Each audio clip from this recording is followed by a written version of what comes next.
Hello बच्चों, कैसे हो आप सब। मैं रमन दीक्षित, आपका इंग्लिश टीचर, आज किसी इंग्लिश क्लास में आपका स्वागत करता हूं। और आज हम पढ़ने वाले हैं हमारी poem the duck and the kangaroo. तो डियर स्टूडेंट्स, एडवर्ड लियर की ये पोएम है और एडवर्ड लियर ने इस पोएम में बहुत ही मस्ती करी है, बहुत ही मज़ेदार पोएम है और ये एक ह्यूमरस पोएम है। मतलब इसमें ये हंसने वाली पोएम है, आपको हंसाएगी ये पोएम। और इस ये जो नॉन सेंस वर्ड्स में लिखी गई है, नॉन सेंस का मतलब इसकी कोई सेंस नहीं बनती, कोई इसमें आइडिया नहीं है, तो इसीलिए ये सिर्फ मस्ती के लिए और ह्यूमर के लिए पोएम है। और ये एक ग्रेट रीडिंग है। तो रीडिंग का मतलब होता है कि भाई आप इसको पढ़ करके बहुत ही मज़ा आने वाला है इसको आपको।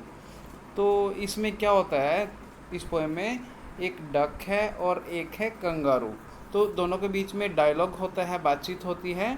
और डक क्या कहता है, ये कंगारू की प्रेज़ करता है, इसको कहता है कि भाई तुम बहुत ही एबल हो, बहुत ही भाई जो तुम कूद लगाते हो मुझे बहुत अच्छी लगती है। और भाई ये इससे रिक्वेस्ट करता है कि भाई मैंने आपके पीठ पे बैठ करके, आपकी बैक पे बैठ करके राइड करनी है, ठीक है।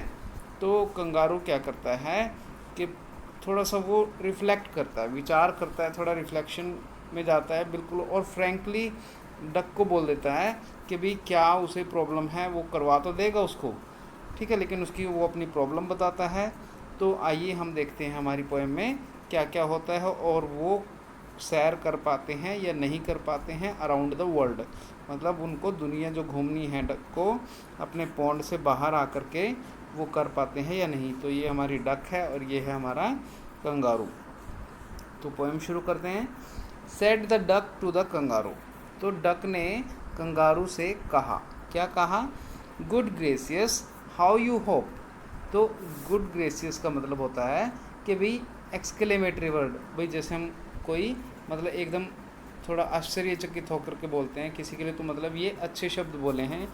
और ये बोल रहा है भाई हाउ यू होप, तो आप कैसे होप कर लेते हो, मतलब आप इतना अच्छा कूदते हो, आप कैसे कूदते हो। Over the fields and the water too, आप खेतों पे से छलांग लगाते हो, ठीक है, और पानी के ऊपर से जाते हो।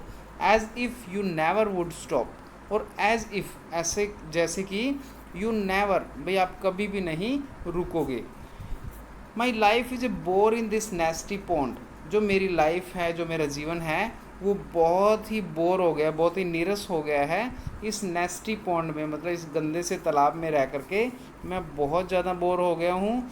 And I long to go out in the world beyond. तो यहाँ पे कहता है भाई लॉन्ग टू का मतलब भाई मेरी इच्छा है, और कहता मेरी इच्छा है गो आउट, बाहर जाने की, कहाँ पे, वर्ल्ड, दुनिया में, ठीक है। और बियॉन्ड मतलब कौन सी दुनिया में, बिल्कुल पूरी की पूरी दुनिया में, ठीक है, जो उसने दुनिया देखी है और उससे बाहर वो जाना चाहता है। I wish I could hope like you. तो यहाँ पे डक कहता है कि भाई आई विश, काश। तो यहाँ पे आई विश का मतलब होता है काश, भाई वो अपनी इच्छा प्रकट कर रहा है। I could hope like you, काश मैं भी आपकी तरह होप कर पाता, कूद पाता। Said the duck to the kangaroo. तो ये सारी बातें किसने कही हैं, डक ने कंगारू को कही हैं। इसके बाद please give me A ride on your back. तो यहाँ पे कहता है डक बोलते हुए कि भाई please give me A ride, भाई मुझे आप राइड दो, आप मुझे सवारी दो, कहाँ पर, आपकी बैक पर। Said the duck to the kangaroo. तो ये बात डक ने कंगारू को कही। I would sit quite still and say nothing but quack. तो यहाँ पे डक कहता है कि I would sit quite still, भाई मैं बैठा रहूँगा, कैसे बैठा रहूँगा, क्वाइट स्टिल, बिल्कुल चुप, भाई बिना बोले बैठा रहूँगा। एंड से नथिंग, और कुछ भी नहीं कहूँगा, बट क्वैक, लेकिन जो मेरी आवाज़ है क्वैक क्वैक जो मैं करते हैं, बत्तख करते हैं जो, लेकिन बस मैं वो बोलूँगा और उसके अलावा कुछ भी नहीं बोलूँगा, आराम से बैठा रहूँगा। The whole of the long day through, भाई होल मैंने पूरा का पूरा, लॉन्ग डे पूरा लंबा दिन जितना भी होगा, थ्रू का मतलब पूरे के पूरा, तो पूरे के पूरे दिन वो ऐसे ही बैठा रहेगा, पूरा दिन निकाल देगा, लेकिन क्वैक के अलावा वो कुछ नहीं बोलेगा। And we would go to the Dee and the Jelly Bo Lee. और यहाँ पे डक कह रहा है कि we would go to the Dee. Dee एक रिवर का नाम है, तो कहता है भी हम डी रिवर के पास जाएंगे, वहाँ पे उसको देखेंगे। एंड द ज़ेलिबोली, और ज़ेलिबोली एक वेस्ट अफ्रीका का एक जगह है, वहाँ पर वो कहता है भी ज़ेलिबोली पर जो पश्चिम अफ्रीका में है वहाँ पर भी जाएंगे। तो कहाँ पे जाएगा वो, एक तो डी रिवर पे जाएगा और ज़ेलिबोली जो पश्चिम अफ्रीका में जगह है वहाँ पर जाएगा। Over the land and over the sea, वो कह रहा है कि हम पूरी धरती पे से जाएंगे और पूरे समुद्र के ऊपर से होते हुए जाएंगे। Please take me a ride, please मुझे एक राइड दे दो, एक सवारी दे दो। ओ डू का मतलब है अरे भाई ज़रूर करो ये तो काम मेरा, ठीक है। Said the duck to the kangaroo, duck ने कंगारू से कहा। तो इस तरीके से यहाँ पे उन दोनों की जो डायलॉग है वो चल रहा है। तो इसके बाद क्या कहता है, said the kangaroo to the duck. अब देखो सेड द डक टू किसको कह रहा है, अब कंगारू डक को कह रहा है। क्या कह रहा है, this requires some little reflection. भाई रिक्वायर मैंने ज़रूरत है, किस चीज़ की ज़रूरत है, लिटल रिफ्लेक्शन। भाई थोड़ा सा मुझे रिफ्लेक्शन मतलब विचार करने की ज़रूरत है। भाई जो तुम ये रिक्वेस्ट कर रहे हो मुझे इसके लिए थोड़ा सा रिफ्लेक्शन करना पड़ेगा, थोड़ा सोचना पड़ेगा। Perhaps on the whole it might bring me luck. तो यहाँ पे कंगारू कह रहा है कि भाई शायद परहैप्स मीन्स शायद, ऑन द होल भाई ये सब करने से it might bring me luck, शायद मेरा लक अच्छा हो, शायद मेरी किस्मत अच्छी हो, मुझे सौभाग्य मिले इससे। तो इस तरीके से वो कहता भी शायद मेरी भाई मज़ा आए, मुझे भी भाई भगवान मेरा भी भला करे। And there seems but one objection. तो यहाँ पे कहता है कि लेकिन मुझे लगता है कि भाई सिर्फ एक ऑब्जेक्शन, मतलब मुझे एक आपत्ति है, एक दिक्कत लगती है मुझे। Which is if you let me speak so bold. भाई वो क्या है कि भाई if you let me speak, यदि तुम मुझे कहने दो, ठीक है, यदि तुम मुझे कहने दो, कैसे, सो बोल्ड, बिल्कुल पूरी तरीके से साहस के साथ, पूरी हिम्मत के साथ यदि मुझे कहने दो तो वो मैं ऑब्जेक्शन तुम्हें बताता हूँ। Your feet are unpleasantly wet and the cold.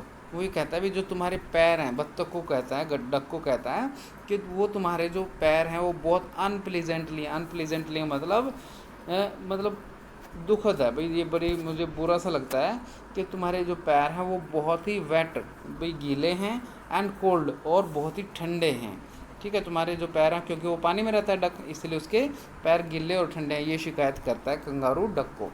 And would probably give me the rheumatiz. तो यहाँ पे कहता है भाई वुड प्रोबेबली शायद, गिव मी मुझे दे देंगे, क्या दे देंगे, द रूमेटीज़, मतलब जो रूमेटीज़ की बीमारी है, कौन सी रूमेटीज़ की बीमारी, गठिया। तो भाई मुझे ये गठिया की बीमारी दे देंगे अगर तुम मेरे पीठ पे गीले पैरों के साथ बैठोगे। सेड द कंगारू, ऐसा कंगारू ने डक को कहा।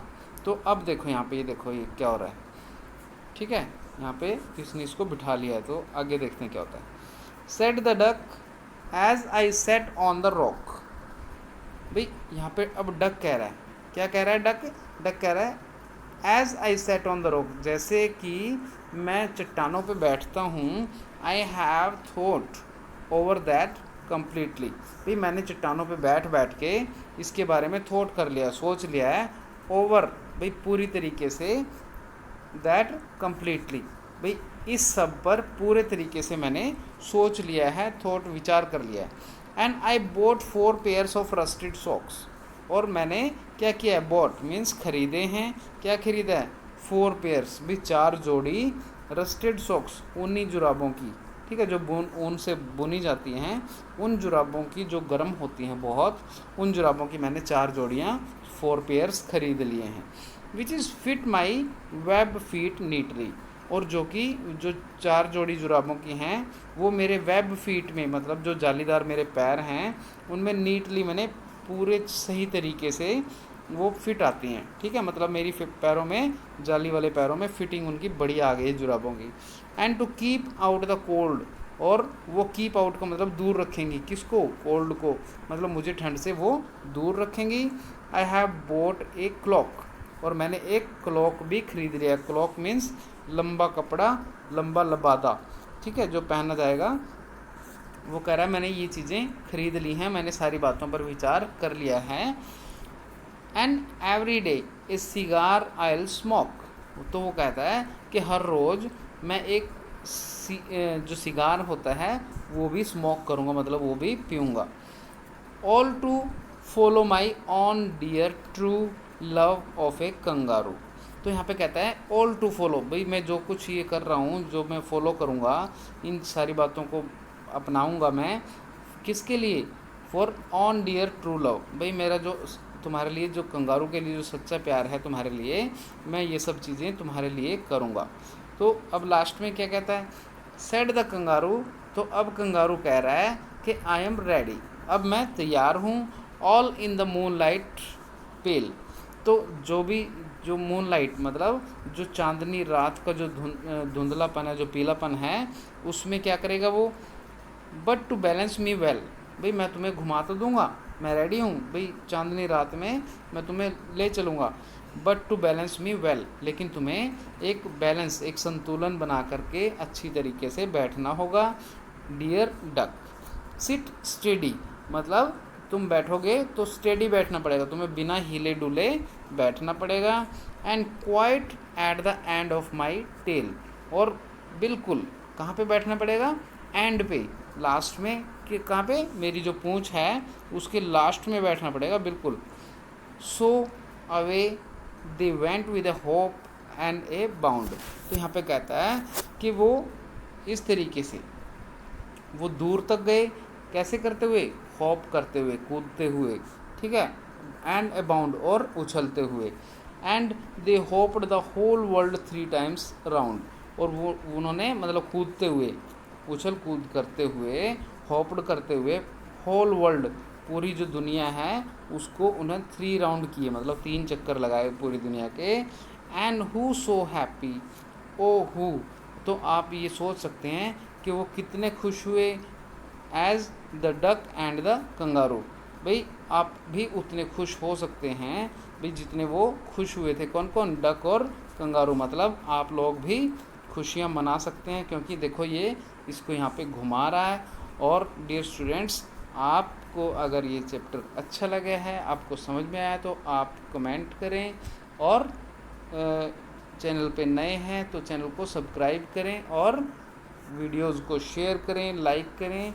अगर आप ऐसा करते हैं तो मुझे बहुत अच्छा लगता है। तो ठीक है स्टूडेंट्स, थैंक यू।